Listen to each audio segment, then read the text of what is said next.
मित्रों, आज हम तथागत बुद्ध द्वारा बताई गई मृत्यु से लेकर पुनर्जन्म तक की प्रक्रिया को समझेंगे।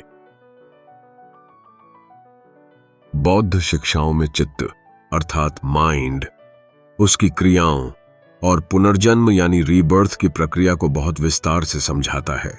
यह वीडियो आपको यह समझाने में मदद करेगा कि मन एक जीवन से दूसरे जीवन में कैसे चलता है और पुनर्जन्म कैसे होता है। हम हर बात को आसान हिंदी में उदाहरणों और इंग्लिश शब्दों के साथ समझाएंगे। लेकिन वीडियो शुरू करने से पहले आपसे निवेदन है कि अगर वीडियो पसंद आए तो चैनल को सब्सक्राइब अवश्य करें और दोस्तों को भी शेयर करें। तो आइए पुनर्जन्म की प्रक्रिया को समझते हैं। जब किसी व्यक्ति की मृत्यु होती है तो उसका चित्त अर्थात माइंड एकदम से बंद नहीं हो जाता। मृत्यु के समय एक विशेष प्रकार की चित्त की अवस्था यानी माइंड मोमेंट आती है, जिसे हम सुत चित्त अर्थात डेथ कॉन्शियसनेस कहते हैं। यह पुराने जीवन का आखिरी क्षण होता है। इसके तुरंत बाद एक नया चित्त उत्पन्न होता है, जिसे पटिसंधि चित्त यानी रीबर्थ लिंकिंग कॉन्शियसनेस कहते हैं। यह नया चित्त ही नए जीवन की शुरुआत करता है। यह सब बहुत तेजी से होता है, बिल्कुल बिना किसी रुकावट के। जैसे एक जलती हुई मोमबत्ती से दूसरी मोमबत्ती जलाई जाती है, वैसे ही चित्त की धारा अर्थात माइंड स्ट्रीम एक शरीर से दूसरे शरीर में आगे बढ़ती है। हर चित्त एक वस्तु यानी ऑब्जेक्ट को पकड़ता है, जिसे हम आरम्भण यानी ऑब्जेक्ट ऑफ माइंड कहते हैं। जब नया जीवन शुरू होता है, उस समय मन 3 तरह की वस्तुओं में से किसी एक को पकड़ता है। पहला होता है कर्म यानी पास्ट एक्शंस, यानी कोई अच्छा या बुरा कर्म जो पिछले जीवन में किया गया हो। दूसरा होता है कर्म निमित्त अर्थात साइन ऑफ एक्शन, यानी उस कर्म से जुड़ी कोई मानसिक छवि या प्रतीक। जैसे किसी ने कसाई का काम किया हो तो छुरी दिखे, या किसी ने पूजा की हो तो मंदिर की झलक दिखे। तीसरा होता है गति निमित्त अर्थात साइन ऑफ डेस्टिनेशन, यानी अगले जन्म के स्थान से जुड़ा कोई संकेत, जैसे नरक का कोई दृश्य या स्वर्ग का कोई सुंदर महल। ये वस्तुएं पुराने जीवन से मन में आती हैं और कुछ क्षण के लिए दिखती हैं, फिर धीरे धीरे पृष्ठभूमि में चली जाती हैं। जब नया जीवन शुरू होता है तो सबसे पहले पटिसंधि चित्त अर्थात रीबर्थ लिंकिंग कॉन्शियसनेस आता है। इसके बाद 2 भवंग चित्त अर्थात लाइफ कंटिन्यूम माइंड मोमेंट्स आते हैं।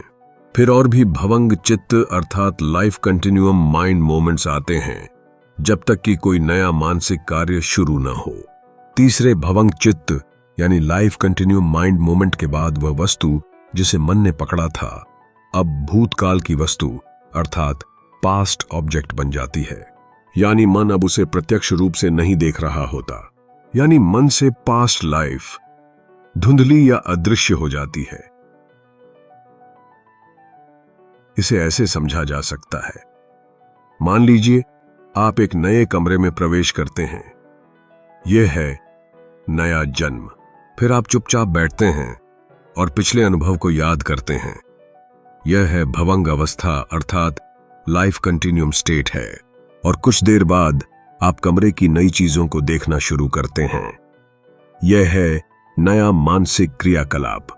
हर प्रकार के प्राणी अलग अलग तरह से जन्म लेते हैं।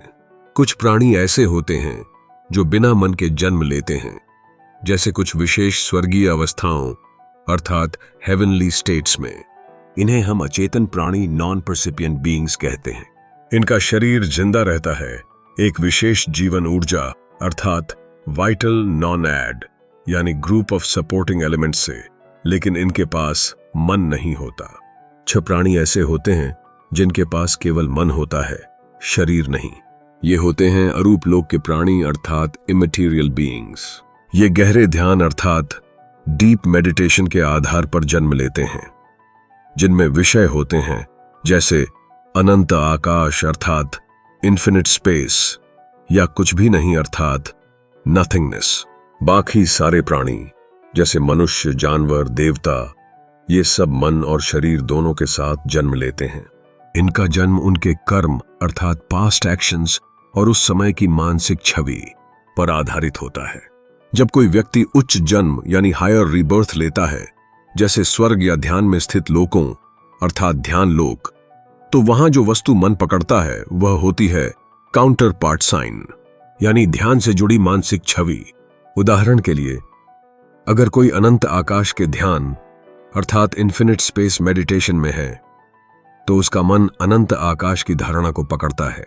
अगर कोई कुछ भी नहीं के ध्यान में है तो उसका मन उसी शून्यता अर्थात नथिंगनेस की भावना को पकड़ता है। ध्यान की दूसरी और चौथी अवस्था यानी सेकंड एंड फोर्थ ध्यान में मन पूर्व के ध्यान में उत्पन्न हुए चित्त को ही पकड़ता है।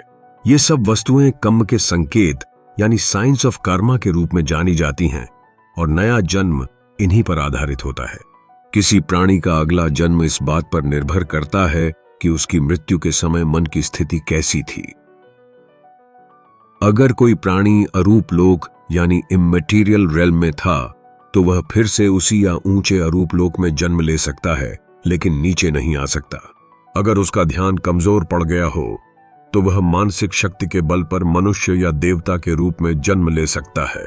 अगर कोई प्राणी रूप लोक अर्थात फाइन मटेरियल रेल्म में था तो वह किसी भी लोक में जन्म ले सकता है।